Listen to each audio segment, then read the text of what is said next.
Good morning, Denise Dryden here, out on Bainbridge Island. The sun came out and sort of surprised me, so I had to move around. So I don't know about you, but on daylight savings time, it feels like I have this extra hour, and then all of a sudden, it just kind of catches up with me. So, good morning. I'm glad you could join me. Today we're going to talk about Make No Assumptions. And it comes from the Fourfold Way book. I'm sorry, it goes backwards with Facebook Live, by Angela Zarian. And I'm also going to make reference to the Four Agreements by Don Miguel Ruiz, because they dovetail together so nicely. So make no assumptions, don't make assumptions, let go of attachment. This is the message, the fourth message on both of these books that are just pretty fabulous. So this is a big assignment. This is a huge assignment. When you have to make no assumptions, it gets kind of crazy, because it means that you're future tripping. It means that you're worrying. It means that you're worrying out of fear, and that you're trying to sort of move it around and figure out where it's going to go. And then, then you can trust, and then you can sort of relax, and you know what's going to happen. So it's future-oriented living, right?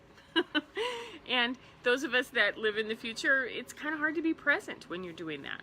So it's future tripping that's being played out in all the possibilities of what might happen. And, like, oh, well, this might happen, and that might happen, and this might happen. And what we do is we forget completely what's possible, and we start to control and shift, right? So why do we play things out in our head? Why can we sit for half an hour or days and ruminate and move forward and figure out all of the different ways? Well, one that I came up with is that we defend ourselves. See, I did figure it out. I'm smart. I know what I'm doing. And there's this level of righteousness, like, nailed that one. and in our jobs and in a competitive relationship with a spouse or friends, it's kind of nice to be righteous every once in a while, but it's not something that works on a long-term basis. It really doesn't work at all. I was just being nice. To make judgments. If he does this, then he will do that. And that thing that he's going to go do, that's bad. I see that a lot with teenagers, which is if I don't keep him busy, if I don't keep her busy, she's going to get in with the wrong crowd. And the wrong crowd are going to be like pot-smoking, lazy kids who don't want to go to college. And so there's this judgment about something in the future and in a way to avoid it, to sort of steer it away from that. To control the outcome. There's a certain amount of work that needs to be done in order to make this happen. We see that with someone who's working really hard for that next promotion, or we see that in someone who's diligently trying to control every single bit of finances because they have a goal for what they're going to do when they pay, in order to pay a down payment or get into a new car or something like that. But it also comes out when it's against and towards other people. And that's when it starts to become a problem. Anxiety-based choices for living and interacting with others means that you're putting your fears and your worries onto another person, right? So anxiety is a feeling of worry, it's a nervousness, and it's unease. I'm looking at this right out of the dictionary. It's excessive and persistent fear and worry, and it's typically about an imminent event or something to which there's an uncertain outcome. So it's when there's something coming up. It's not just doesn't just come up out of nowhere. There's something approaching, a test, an interaction with somebody, a due date for a project. It's a desire to do something, so there's action involved, right? And it's accompanied with unease, which is, I'm not sure that that's going to work. I'm not sure that I've taken care of it. So it's future tripping about what that is. And what I want to sort of tap you on the shoulder with today is say it feels like static. When we are future tripping, when we are in fear, when we are in worry, our body's like zzz, zzz, zzz, zzz, zzz, zzz, and it's a sharp, continuous, constant vibration that's irritating And if you notice people around you sort of not wanting to be around you when you're anxious and when you're trying to assume that something's going to happen and you're trying to be really prepared, that it can push people that you love away. So to bring this into an actual situation, when I'm talking about something for yourself, something that you have that's a desire to do, even something big and bold, like last week I just randomly loaded up all my stuff in from storage and brought it out here so that I was ready for the next step. When you want to try a new kind of experience, whether it's apply for a different job, a promotion, try a new kind of exercise, take a trip, road trip, trip abroad, move to a new town, fill in the blank, something that's sort of big and bold that you want to do, or something that even sort of been tapping you on the shoulder. So then it's the mental skills of action that get going and play out this what if. Well, if that happens, then that happens. If this happens, then that happens. So you start already anticipating, well, there's already 4 people looking for that job and they've got more skills than I do. Or if we go on a road trip, we don't know what the weather's going to be like. What if there's forest fires in the summer? I mean, I know all these ones.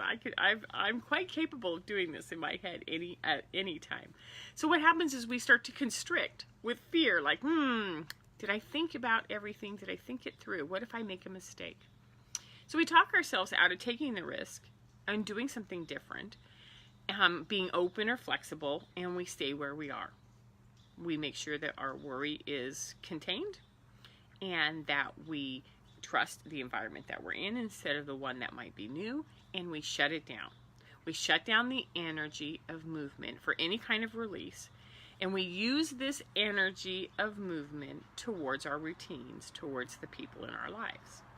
So we harness energy and we put it in the future, and then we come up with all these reasons why it's not going to work, and we shut it down, and then we have this pent-up energy that we turn around and we go, so who can I manage? What can I do? So for your child, if you're a parent, or your spouse, if you're in a partnership, or for both, there's this transferred form of energy. It's a desire to succeed. It's a desire to have, and I'm going to talk about our kids, right? We want them to succeed. We want them to have a great high school, middle school, high school education. We want them to have friends. We want them to play sports. We want them to, fill in the blank. I work with affluent families that have kids in a therapeutic program, and, they've been on a track. They're athletes, or they're musicians, or they're writers, or they're photographers, or they're fill in the blank. They do things and they do them really well. Okay? So we want our kids to have friends. We want them to be active. We want them to be musically and creatively talented if that's possible. We want them to be active, and we want them to be happy. And we want them to get good grades, and we want them to launch to college. Big, big, big dreams for our kids, right? And when you harness all of your energy into managing this kid to get there, because you have a lot of energy, right? There are so many things to worry about. Does he look good? Is he dressed for school? Does he smell? Did he take a shower? Oh my God, what if he just stops brushing his teeth, right? Is he doing his homework? What are his grades? Are his grades okay? Is his GPA okay? Is there something he can do? Can he go to summer school? Can he get a tutor?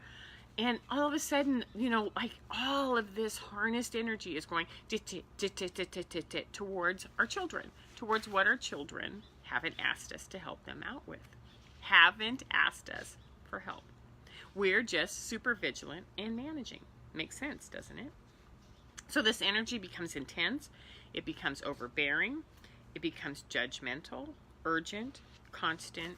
And I think the term that we're going to use most often is that it's overwhelming. When we put all of our harnessed energy towards somebody else and we start directing or guiding or managing or planning or future tripping for them, we end up in a situation where we're shutting them down and we're making ourselves frustrated. So take a deep breath. When I talk about all of that stuff, can you feel it in your head? Can you feel it in your neck? Can you feel it in your shoulders? Is your gut doing a big loop and just like clenching, tightening up, constricting? So how do we shift out of this? So that's what I like about the fourfold way. Make no assumptions. Identify that there is the need to do something, But that's yours. I have to do something. I got energy coming up. Little worry, little anxiety. I got to do something. Then you need to make the connection that you can harness this magnificent energy into avenues where you feel safe to act on, to your paths and tracks and visions that involve you. I have all this energy. I think I may need to go do yoga 3 days a week. I think that I need a more challenging job. I think that it's time for me to go back to work if I've been staying home. I think that fill in the blank. What can you do with that, and with that really powerful, available energy? This is yours. This is your head. This is your field of experience. So don't push it onto someone else.